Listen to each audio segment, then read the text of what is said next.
Hello guys. आज का हमारा ब्लॉग रहेगा एक ख़ास अहम जानकारी से। ड्राइवर भाइयों के लिए एम्बुलेंस का ब्लॉग रहेगा। तो सबसे पहले ये होता है, जो भी नया ड्राइवर आता है एम्बुलेंस पे, तो क्या होता है कि उसमें सारे डॉक्यूमेंट्स चेक किए जाते हैं, जैसे कि ड्राइवर लाइसेंस हो गया, आधार कार्ड वगैरह, ये सब होता है। उसके बाद में ड्राइवर को ख़ास जानकारी ये होनी चाहिए कि हमारे जैसे किसी ने पूछ लिया आपसे कि टायरों में हवा कितनी होती है, तो टायरों में ड्राइवर भाइयों के लिए ये बताना होता है कि टायरों में हवा 50 से 55 के बीच में होती है। और सबसे ज़्यादा पेशेंट को ले जाते समय हाई स्पीड में चलना पड़ता है। तो जैसे मान लिया हमने कि डिस्टेंसिंग 10 किलोमीटर है, तो 10 किलोमीटर में कितना समय लगना चाहिए। जब समय लगता है तो 15 से 20 मिनट, इससे ज़्यादा समय नहीं होना चाहिए अगर पेशेंट सीरियस कंडीशन में है तो।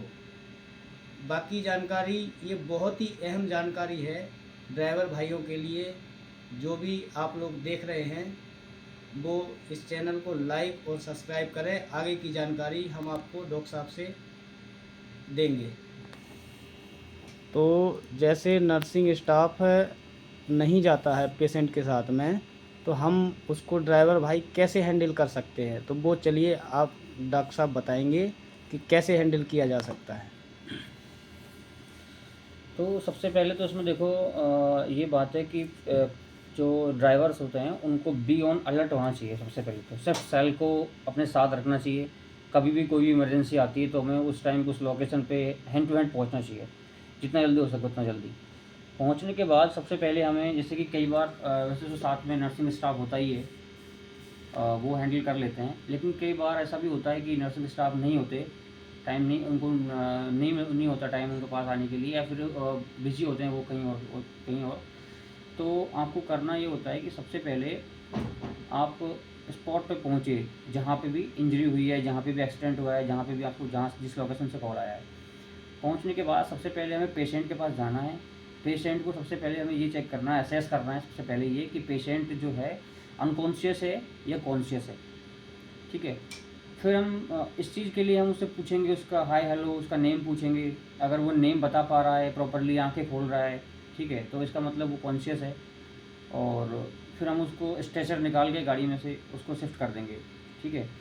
अगर पेशेंट अनकॉन्शियस है, बोल नहीं पा रहा है कुछ भी, तो सबसे पहले हम ये चेक करेंगे कि उसकी यहाँ पे एक पल्स होती है, कैरोटिड पल्स जिसे हम बोलते हैं, कैरोटिड पल्स।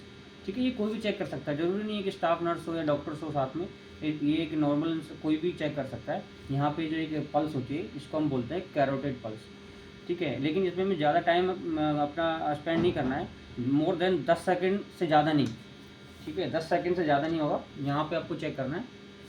और फिर हमें जैसे हमें यहाँ पे चेक करना है। चेक करने पर अगर हमें लग रहा है कि फील हो रहा है कि यहाँ पे हमें कुछ पल्स फील आ रही है, तो फिर हमें उस बंदे को, पेशेंट को सीपीआर देना होता है। अगर अगर वहीं पे हमें, इसमें अगर गाड़ी में अगर डिफैब है, गाड़ी में अगर डॉक्टर आपके साथ है तो वो देंगे। अगर नहीं है तो हमें 2 मिनट के लिए, 2 मिनट की पूरी साइकिल होती है सीपीआर की, वो हमें देनी होती है।